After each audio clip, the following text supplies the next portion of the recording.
Olá pessoal, tudo bom? Bom, hoje nós vamos para a nossa quarta aula de ASP. Hoje a gente vai entender um pouco sobre a manipulação dos formulários, né, que é ele que nos permite enviar dados para o servidor, né, ou e recuperar os dados que voltam no servidor para a gente poder tratar uma tela de cadastro, por exemplo, ou qualquer ação que a gente precisa fazer dentro do nosso sistema, tá ok? Então a gente vai ver a forma tradicional, que é mais utilizada pelos programadores, que é o envio do formulário pelo método POST. E nós vamos ver também o uso do JSON, né, que já é uma biblioteca do JavaScript. Ela é pública, né, você pode encontrar ela para baixar aí. Eu vou deixar aqui os arquivos para vocês baixarem também. E vou mostrar a estrutura que eu criei para fazer o uso do JSON e vocês vão ver que é muito mais interessante fazer o uso do JSON, até porque a gente começa a separar as camadas, né? Eu começo a ter camada para a parte de usuário, a camada de programação e o banco de dados. Então eu começo a fazer um projeto em 3 camadas. É bem interessante isso. Bora lá para a aula? Bom, gente, essa aula já trouxe algum material pronto que é para poder não ficar muito grande a aula, mas a gente vai fazer o passo a passo para a gente compreender essa aula. Dessa vez eu não vou estar fazendo uso do bloco de notas, por quê? Porque eu quero mostrar para vocês o Dreamweaver. Eu estou usando uma versão mega antiga do Dreamweaver, tá? Existem versões já 2020, que aí 22, que é fantástico, tá? Mas essa versão que eu uso já, caramba, eu uso ela há muitos anos e é satisfatório para mim, tá bom? Eu não comprei ainda uma nova versão. Espero em breve comprar para poder fazer o uso. Mas hoje eu faço uso da versão do Dreamweaver, da versão 8. Tá? Então a gente vai dar uma olhada nele aqui. Então esse aqui é o Dreamweaver que permite você fazer edição de HTML, de ASP, de JavaScript, né, de ASP.NET. Então ele já vem com um front-end aí para você utilizar. É muito bacana porque você, por exemplo, aqui eu estou vendo a parte de código, mas eu posso ver a parte de design, então ele monta o HTML aqui para mim, eu consigo visualizar, ele já tem aqui pronto, né, muitas das funções para criar tabela, colocar objetos, está tudo aqui pronto aqui, é só coloca e ele já escreve os dados. Eu vou colocar aqui para vocês, ó, por exemplo, eu vou dar um enter aqui. Bem, ó, deixa eu mostrar aqui para vocês antes. Aqui no split eu estou vendo as duas camadas, tá vendo? Então tá aqui, ó. Esse aqui, esse objeto, que é esse botão, e esse botão aqui. Olha o que vai acontecer quando eu der um enter nele aqui, ó. Ele colocou o BR automaticamente aqui pra gente. Tá vendo? Eu vou colocar aqui outro aqui, ó. Colocou outro BR aqui pra gente. Então ele vai inserindo já os códigos de HTML. Isso facilita muito aí na criação, né, do sistema. Fora que vocês estão vendo aqui já, né, a coloração para você identificar o que é comando, o que é string. Então fica bem fácil a visualização quando você faz uso desse front-end. Eu particularmente adoro o Dreamweaver. Existem um monte, galera, tá? Aí é uma questão de adaptação, de gosto, é algo muito pessoal de cada um. Mas eu quis mostrar para vocês que no bloco de notas também é possível. Dá mais trabalho? Dá muito mais trabalho, mas é possível, tá bom? Então a gente vai passar a fazer uso do Dreamweaver nas aulas a partir de agora, tá ok? Bom, então vamos entender aqui esse código. Então aqui a gente tem a abertura do HTML, né, onde eu identifico que é um documento HTML. Aqui eu tenho a parte do header, então aqui é onde eu construo todo o header da página. Inclusive eu tenho essa tag title, onde eu defino qual é o título dessa página. Gente, o título ele aparece aqui em cima, ó, tá? Aqui em cima, ó. É aqui que vai escrever o título da página. Então aqui eu tenho o title, aqui eu começo o body, onde eu começo a criar o corpo da minha página. Né, vocês já viram a tag form, então a gente colocou aqui a form e tem um action aqui. Então aqui eu escrevo para esse action que página que eu quero que ele execute. No nosso caso, a gente vai colocar aula 3.asp, tá ok? E o método post. Foi criada uma div, é um objeto de separador. A gente pode fazer vários usos da div aqui. Não vou entrar em detalhes, né, mas ele consegue criar como se fosse uma label, uma divisão, e você consegue colocar vários recursos nela. Ela tem div flutuante, é bem interessante isso daqui, tá? Mas não vou entrar muito em detalhes agora, até porque nosso foco é ASP, né? Então aqui eu coloquei o objeto input, né, do tipo texto, e dei o nome para ele de nome. Esse name aqui, essa propriedade name, ela é muito utilizada quando você faz o uso do ASP e do PHP para você recuperar o conteúdo que foi digitado. Agora, quando a gente vai falar de JavaScript, ele precisa da propriedade ID. Então, eu vou colocar ID nome aqui, ok?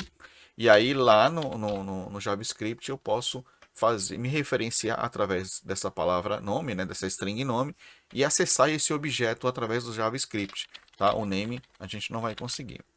Aí aqui tem o endereço, tem o input, name endereço, e eu vou colocar o ID aqui em endereço também.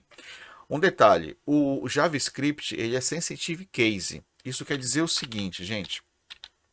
Aqui, ó, endereço está tudo minúsculo.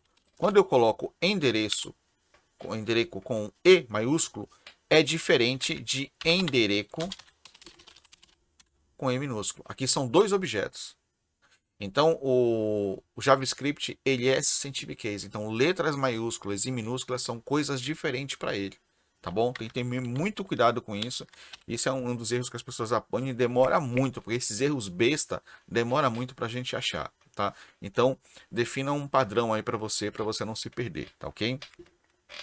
E aqui nós temos o nosso botão de submit, né? Então esse botão aqui ele automaticamente executa o método post. Então ele vai enviar esse formulário para o servidor.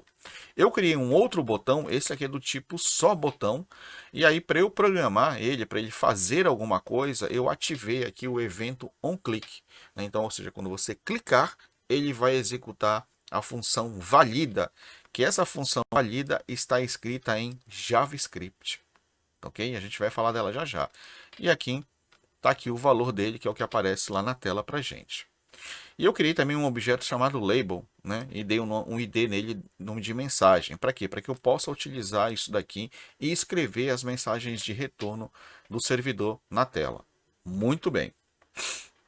Aqui, gente, já tem uma biblioteca, né, o jQuery aqui, ele tem várias versões, eu estou usando essa, mas pode ser qualquer versão superior a que tem.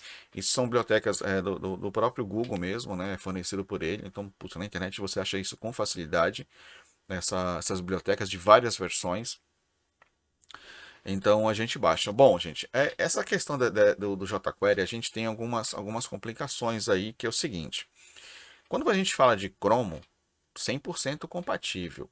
Quando a gente fala de outros navegadores, a gente pode ter incompatibilidade sim, principalmente quando a gente fala de navegador de aplicativos, né? Ou desculpa, de celular, né? Que a gente tem o próprio Apple tem o próprio navegador dele, o Android tem navegador próprio também. Então, quando a gente faz uso do JavaScript, e dependendo da versão que você está usando, da programação que você está usando, gera incompatibilidade com alguns navegadores. Tá? Isso vocês vão enfrentar, é natural, tá? Muito natural. Mesmo na plataforma Windows, né? Ou na Linux, ou qualquer plataforma no Apple também, porque cada um tem um navegador e tem uma variedade muito grande de navegadores hoje. Tá? E alguns navegadores demoram demais para acompanhar a evolução das bibliotecas que o Google cria de JavaScript, de JSON, então demora um pouquinho, tá ok? Mas fica esse alerta aí para vocês. Bom, continuando aqui. Então, para eu... Aqui, ó, esse comando aqui, o que foi que eu fiz aqui? Eu abri a tag script e falei que eu quero dar um include, né? Ou seja, eu quero incluir este arquivo de JavaScript, né? Ele é um arquivo puro de JavaScript, incluir dentro desse meu arquivo ASP, que está dentro desse diretório aqui JS. Então tá, JS barra o nome do arquivo. Quando a gente coloca o diretório barra ou barra vários diretórios, então o que o sistema faz? Ele pega o diretório em que você está e adiciona o diretório na frente. Então é como se ele fizesse isso aqui, ó. Tá vendo aqui no nosso aula? A gente tem o sites aula barra o JS, que é o subdiretório aqui. Foi isso que ele fez. E dentro do diretório JS, a gente tem aqui o nosso arquivo que foi incluído de JavaScript. Eu vou abrir ele aqui para vocês verem. Então aqui, ó, ele tem um punhado de JavaScript, galera. Tá? Eu nem me atrevo a mexer nisso daqui. Olha que sopa de letrinha. Os caras já põem assim tudo disposicionado, que é para você não conseguir ler. esse treco aqui e mexer.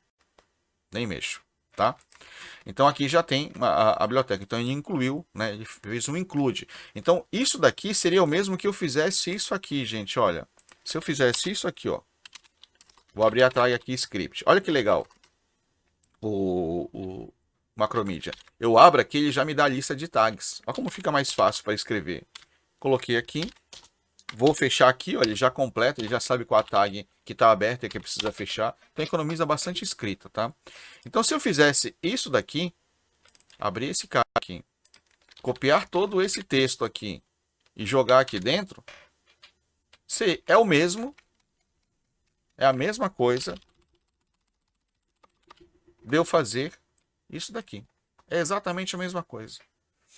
Então, só que fica ruim, né? Ficar um código assim vai ficar muito sujo o sistema, o código, a programação de vocês. Então, por isso que as pessoas fazem uso do include, que fica mais limpo. Só que lá no servidor, né? Foi feito isso daqui, né? Incluiu. Bacana. Então, entendido, né? O include você passa ou diretório, ou não, ele poderia estar no diretório raiz, então eu não precisaria colocar no diretório, mas como ele está, eu coloco aqui o diretório. É legal você dividir a estrutura do seu site em diretórios para que você divida cada coisa, coloque cada coisa no seu lugar para não ficar bagunçado, não ficar aquele emaranhado de arquivo e você não saber o que é o que. Então separar o que é JavaScript, separar o que é imagem, separar o que é ASP e assim por diante, isso fica bastante organizado, né? Você criar uma estrutura assim, né? Separada. Imagens, ASP e outras pastas que você venha a precisar fazer o uso, tá ok? Bom, então vamos lá. Voltando aqui na programação. E aqui eu abri a tag a script, fechei a tab script e aqui eu comecei a programação JavaScript. Gente, a programação JavaScript, ela é executada, ou seja, ela é interpretada pelo próprio navegador. Por isso que eu disse para vocês que dependendo do navegador que você está fazendo uso, gera incompatibilidade. Tá ok? Então é o navegador que executa, é ele que interpreta todos esses comandos. Então aqui eu criei uma função, né? Vocês vão ver que ela lembra bastante o jeitão do Java, do C++, do C Sharp. Ela lembra o jeitão de escrita da programação dessas linguagens, tá? Então, criei o function, não tem parâmetro nenhum, abri o colchete para definir o bloco de comando da função valida, utilizei o comando var para declarar uma variável, não tem tipo, ela não tem nenhum tipo nenhum, já criei ela com valor branco. E todo o final de linha do JavaScript tem que terminar com ponto e vírgula, assim como o C Sharp, assim como o Java, tá ok? E depois eu atribuí a variável param uma string função igual a 1. Fechei aqui de novo.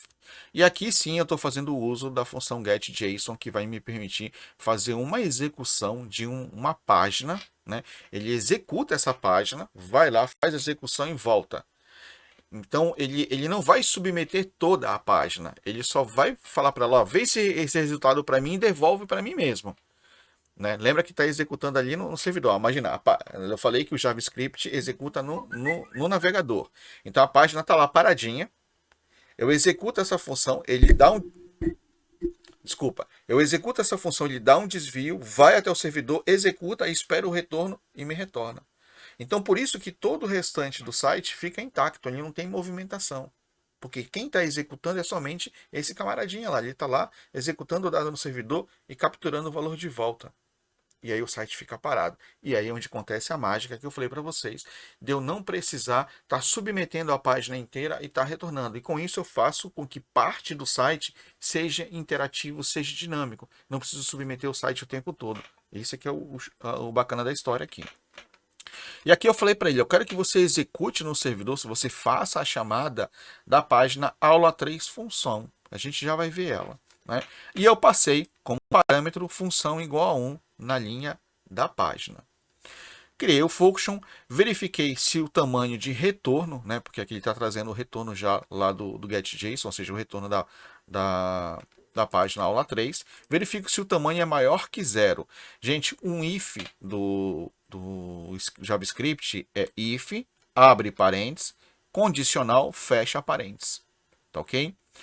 Então aqui a gente está vendo o sinal de maior. A gente vai ver outros sinais lógicos, tá?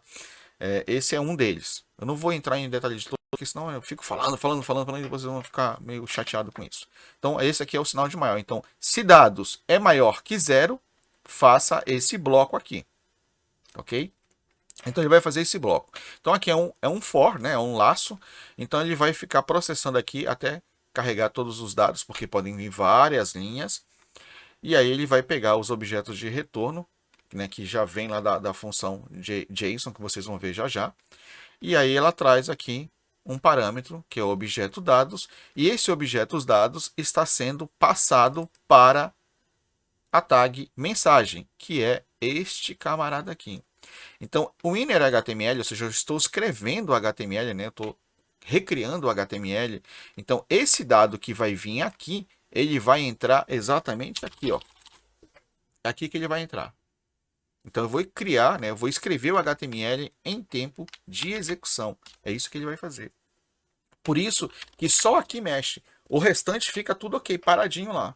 Então, é aqui que vai acontecer a única alteração do HTML. Entenderam? Então, por isso fica rápido todo esse processo. Bom, vamos ver isso na prática. Aqui tem um else, senão o reset não faz nada. Ok? Agora, vamos lá para a nossa aula 03 função, que está aqui o arquivo. Então, na aula 03 função, eu faço uso da biblioteca JSON 2.0 ASP, que ela prepara todo o formato em que o arquivo tem que ir para que esse camaradinho aqui entenda. Então vamos imaginar o seguinte, não é isso, mas vamos imaginar que esse cara aqui, ele tem a responsabilidade de criar um XML. Né? Cria um formato padrão, em que esse formato padrão, esse cara aqui consegue criar dessa forma, criar um objeto com propriedades dentro, né? Ou em variáveis dentro. Então é isso que ele faz.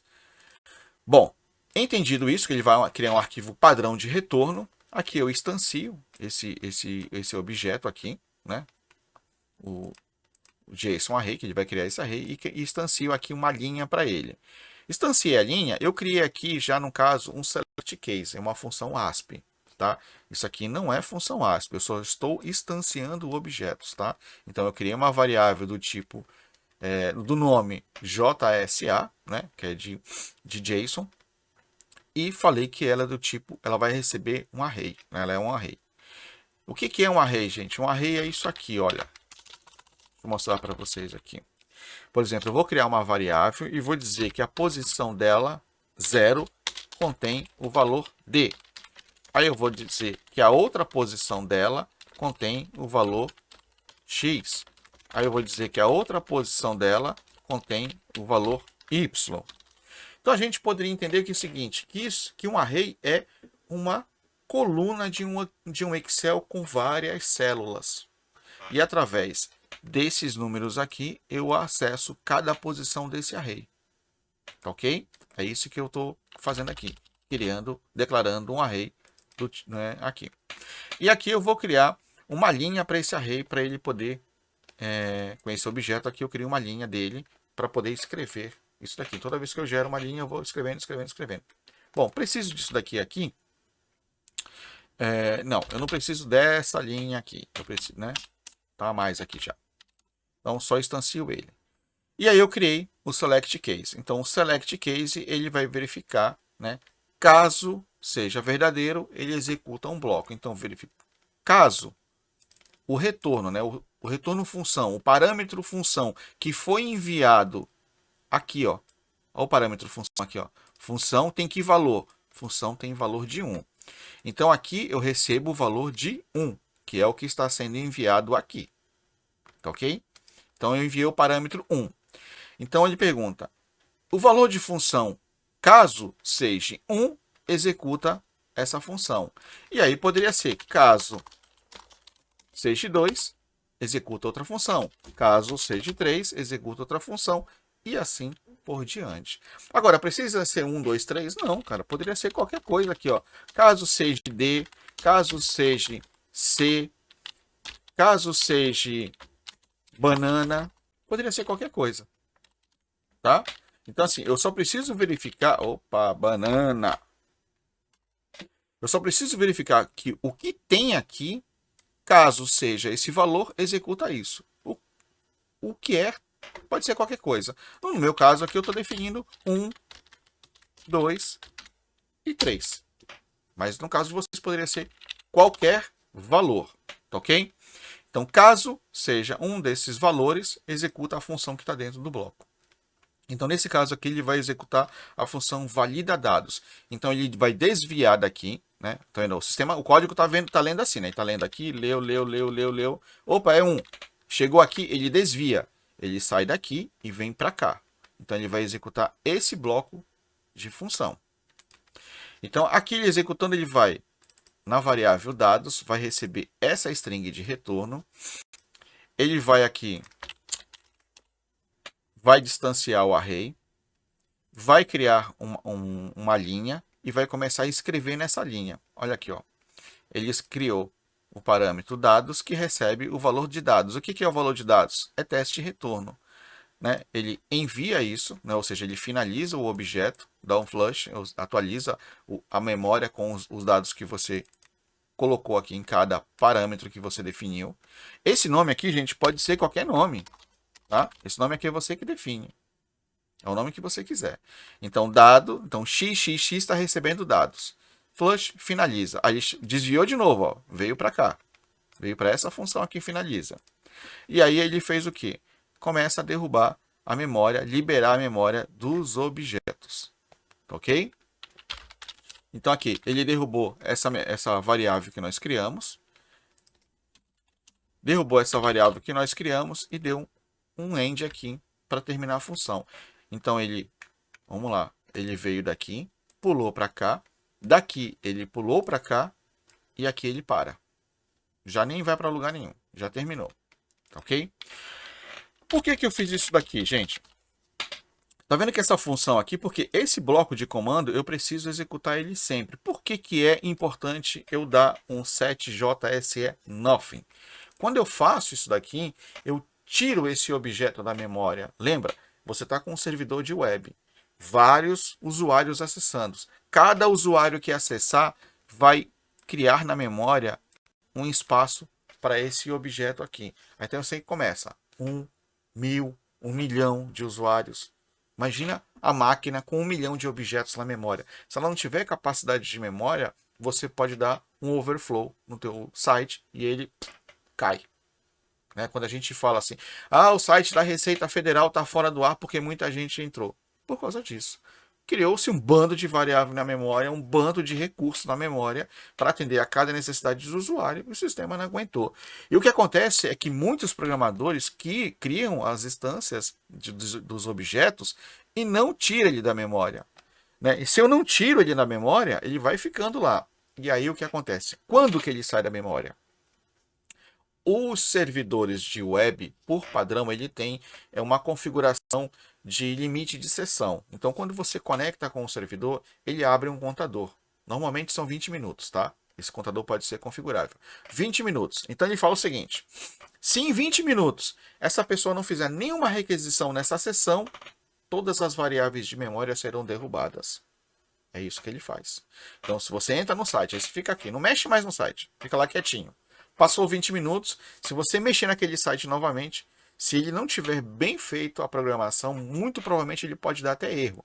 Porque você pode fazer a requisição a uma variável de sessão que você acha que existe e ela já não existe mais porque o timeout deu e essa variável não existe mais. O site muito provavelmente pode causar um erro, tá ok? Então o que é o correto? Usei, não vou usar mais? Tira da memória de imediato. Assim você desafoga o teu servidor e a performance do teu site fica muito boa. Existem alguns hospedeiros que eles fazem validação de código. Se você não faz esse tipo de coisa de fechar as conexões que você cria, por exemplo, a conexão com o banco de dados, abrir a conexão, fiz a leitura, não vou usar mais o banco, desconecta. Tem gente que mantém a conexão aberta. Só que imagina, conexão aberta, 1 milhão de conexões abertas no banco de dados. Aí quem Quem não aguenta tudo isso é o banco de dados e ele cai, porque teve muitas conexões abertas. Então é abre e fecha para ir aliviando o banco de dados. Até porque, para quem não sabe, o banco de dados ele já tem uma característica também de facilitar esse processo. As coisas que são muito acessadas, o banco de dados já meio que deixa lá pronto na memória. Se uma outra pessoa vier acessar, ele já está pronto e já devolve mais rápido para essa pessoa. Então tem muitas coisas bacanas no banco de dados. Estou falando de SQL Server, tá? Então, gente, derrubar, limpar as variáveis quando a gente fala de website é muito importante. No caso do .NET, por exemplo, ele veio com as funções para esse tipo de recurso, que é o Garbage Collection, né? Então ele tem lá esse que é o lixeiro lá que ele consegue fazer a limpeza da memória. Então tem alguns recursos sobre isso. Mas o ideal mesmo é que você faça isso de forma consciente e finalize. Então, o que foi que eu fiz? Como eu sei que eu vou ter que fazer isso sempre, eu criei uma função que eu chamo ela já executa o bloco, e com isso eu não preciso repetir isso daqui várias vezes. Basta eu fazer a chamada nela e acabou, e eu não preciso ficar repetindo, escrever toda hora o mesmo código de programação. Esse é o lado bonito da função, né? Eu escrevo ela uma vez e reaproveito, reutilizo esse código o tempo todo, economizando a escrita de código. Então, criar função é muito importante para você otimizar o seu código, fazer com que ele seja menor, tá ok? Essa função ela está aqui só como exemplo, né, que ela é para remover caracteres. Então, nesse caso aqui, ela é uma function. Essa aqui é uma sub, né, uma função que ela só executa e não traz valor de volta. Esse aqui não, ele executa e traz algo de volta para você. Então, aqui, remover caractere, como o nome diz, ela recebe uma string.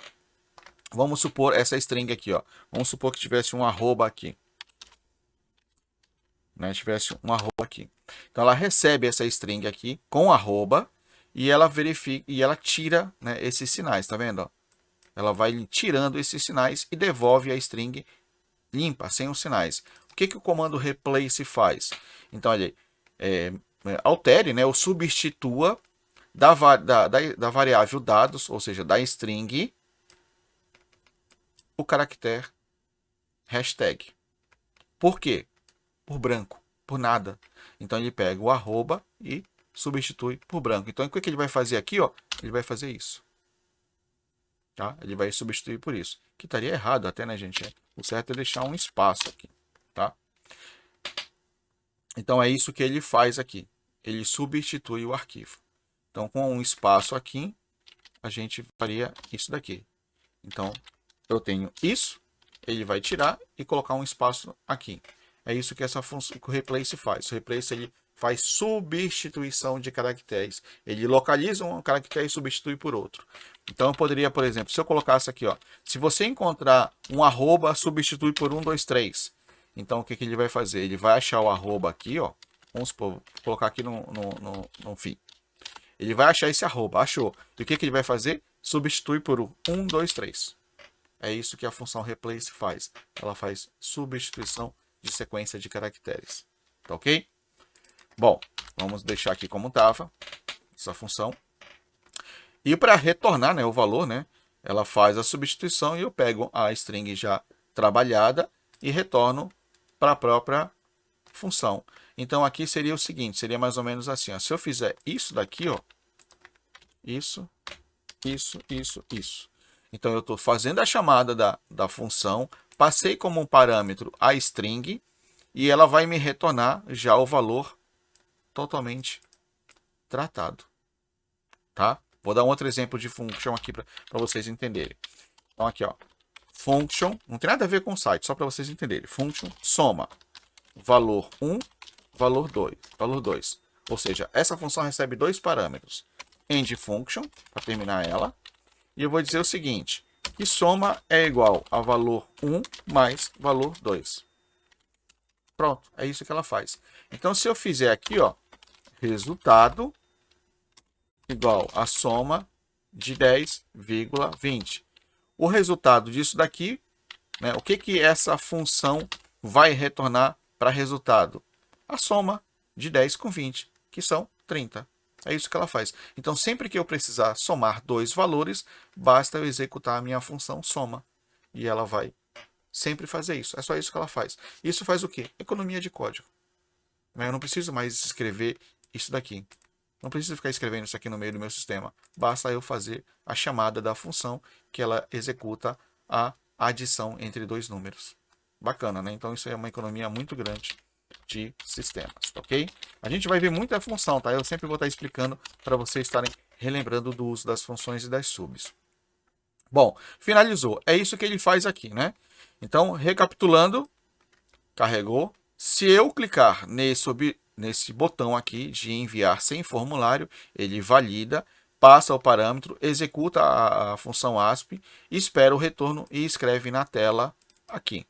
Se eu mandar aqui nesse cara aqui, o que ele vai fazer? Ele também vai escrever na tela, só que aqui eu não fiz a programação e vou fazer agora aqui com vocês.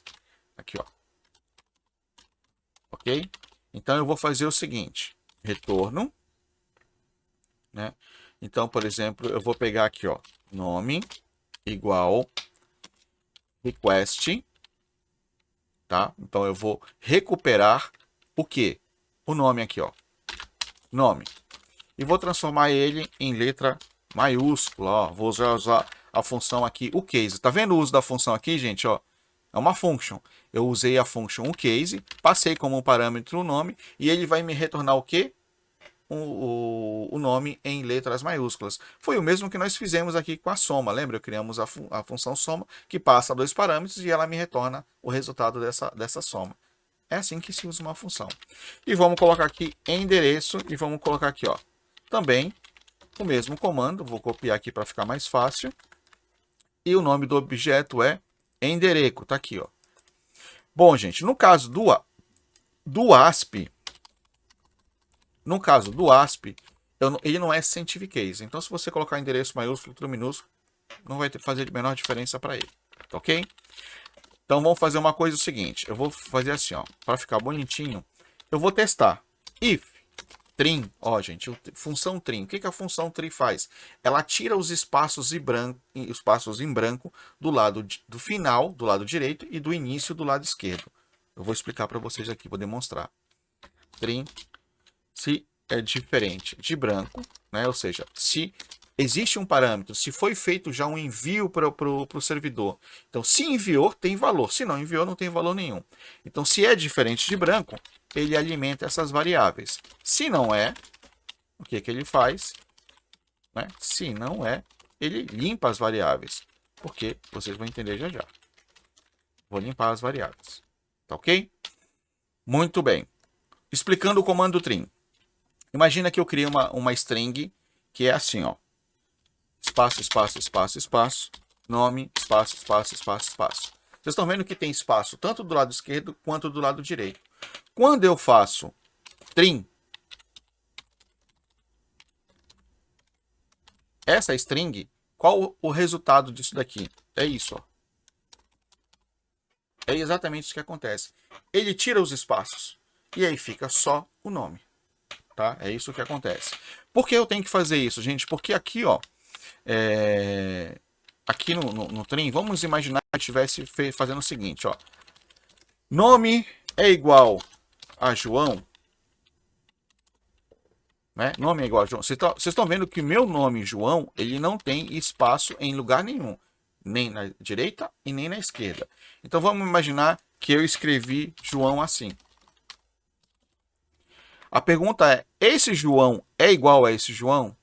Não, não é, porque esse João tem espaço na esquerda e espaço na direita, e esse João não tem espaço em lugar nenhum. Portanto, essa condição não é verdadeira, ainda que a gente saiba que seja João.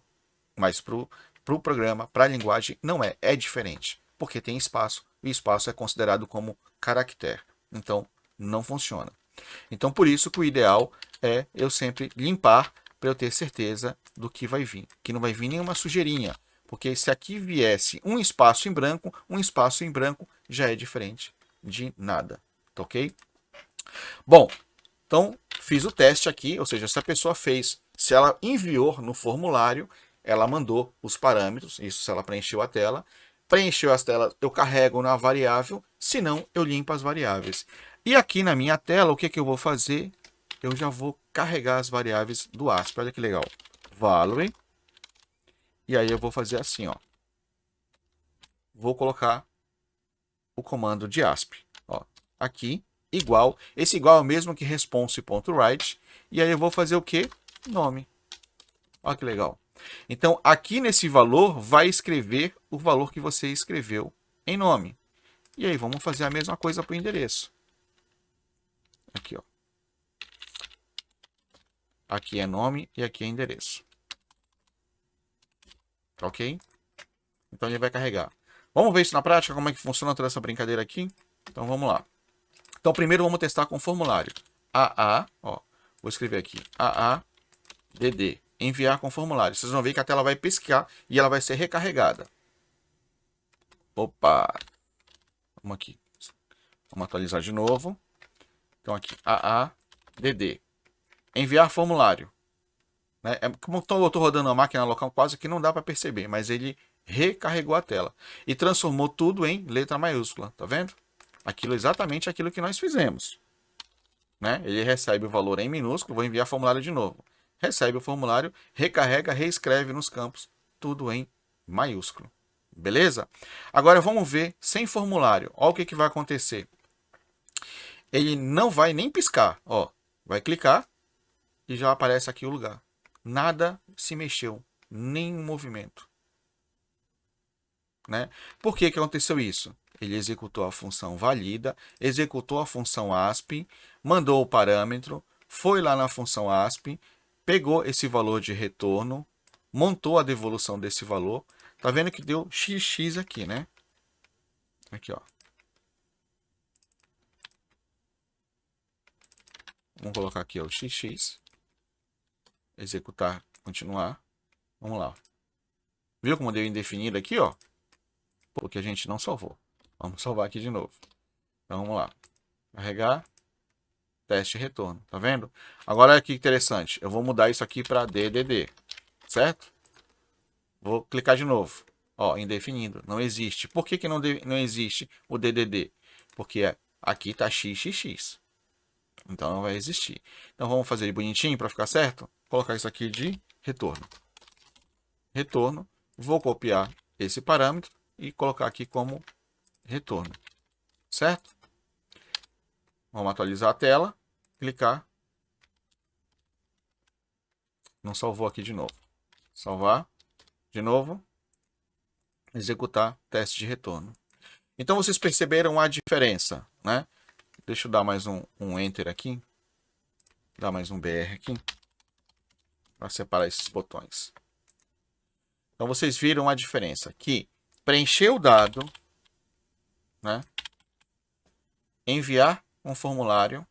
Ele recarrega a página, retornou e reescreveu na tela numa boa. E esse é o formulário. Agora, vamos enviar esses parâmetros aqui para o formulário. Olha lá, vamos fazer o seguinte. A gente vai fazer isso. Parâmetro. Param igual mais. Vamos chamar esse cara aqui de nome.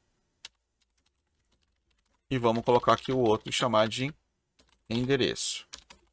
Bom, agora é o seguinte, gente. Eu preciso pegar o valor desses caras aqui, né? Do endereço e do nome. Desses objetos aqui. Lembra que eu falei que a gente faz uso do ID? É esse cara aqui que eu vou usar. Então, eu vou copiar esse comando aqui para facilitar. E vou dar um mais aqui, colocar ele. E aí, aqui é o nome. Aqui é sensitive case, gente. O que tiver escrito aqui tem que ser igual aqui. Então, eu vou colocar aqui nome e vou pegar o que? O value, que é isso que eu quero. É o value que está aqui, o que foi digitado. E aqui é a mesma coisa. E vou colocar o quê? O objeto endereço. Tá vendo que tem o E maiúsculo lá? Eu vou ter que escrever aqui com E maiúsculo, senão não vai funcionar. Bom, então eu passei o parâmetro tal. Como eu tenho que passar mais parâmetros, eu tenho que separar esses parâmetros por E comercial. Tá? Então ele concatenou aqui, separando por E comercial e mandou para a função. Maravilha. Agora aqui o que a gente vai fazer na nossa função? A gente está recebendo os parâmetros, então eu vou fazer o que? O request, que é o que me retorna, né? Então é request. Ó, o primeiro é o nome. Vou dar um espaço aqui. E o segundo é o endereço. Vamos ver como é que fica? Então, olha lá, formulário, sem formulário. Não salvamos, né, gente? Tem que salvar. Vamos lá. XXX, DDD, sem formulário. Olha lá. Ele concatenou como a gente fez, exatamente a gente fez aqui, ó. Concatenou os dados. Percebe que ele não pisca, gente. Olha, presta atenção nesse detalhe. Isso que é interessante, ó. Ele só mexe aqui. E agora, aqui, ó, como ele vai mexer tudo. Inclusive, vai sumir isso daqui, ó.